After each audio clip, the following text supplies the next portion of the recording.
We begin this afternoon with breaking news from Ukraine, where at least 9 people are reported dead and dozens of others were injured today, according to the government officials.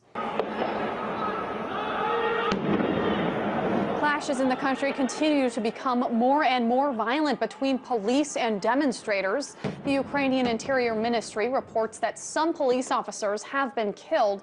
Protests against President Viktor Yanukovych have been underway for 12 weeks now.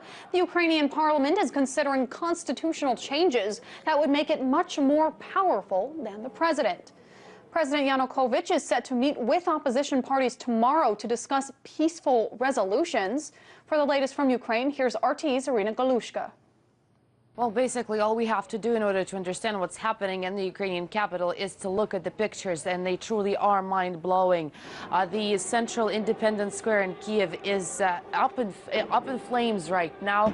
The protesters are tossing Molotov cocktails at the police. The police are responding with tear gas and water cannons. And at this point, although it is cold out there, it does look, just by observing the situation, that the water cannons are sort of doing a double work at this point, because the Molotov cocktails do not seem to be reaching the police as the rioters intend them to.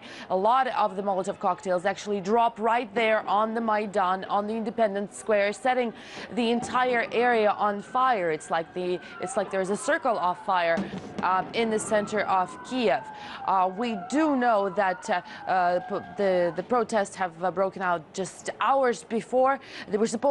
They were supposed to be, according to the organizers, peaceful marches towards the parliament, but very quickly those escalated into a very brutal confrontation between the police and the rioters, who started throwing stones and Molotov cocktails again. The police have retaliated with rubber bullets and tear gas. But the most troubling development as of now is the fact that, according to police, this is the first time where they can officially say that those on the sides of protesters have used live rounds. And we do know that at least 2 police have died from gunshot wounds. 3 more are reportedly in coma right now. More than 30 police have been injured. When it comes to protesters, they're saying more than 100 people have sustained injuries in the mayhem that has been ruling the day in the Ukrainian capital at the moment.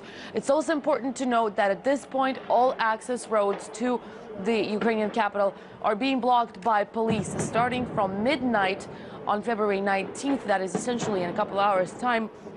Nobody will be able to enter the city because the government does not want to see reinforcement coming in for the rioters. Also, the president of the country, Viktor Yanukovych, says he will hold an emergency meeting at 11 p.m. local time, so that's in 2 hours' time, in order to see the situation possibly calm down. But by looks of it, at the moment, when you see the entire central Kiev ablaze, it does not look like that will be the case. Again, this is the first time in recent months that we have seen such brutal clashes with live ammunition being used.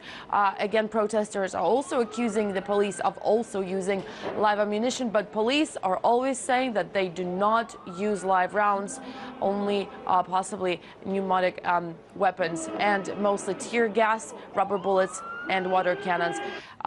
Where the leaders of the opposition right now, not yet clear. However, one of them, Yatsenyuk, has said that he is ready to sit down with the representative of the government or President Yanukovych and carry out talks in order to stop the insanity, in order to stop the violence in the center of Kiev.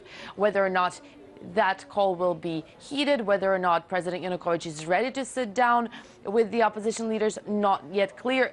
Just as it's not clear whether or not all opposition leaders are willing to meet with President Yanukovych. So you're seeing the pictures, you're seeing the mayhem and the brutality, and it's quite possible that we will be seeing these very pictures for next several hours to come.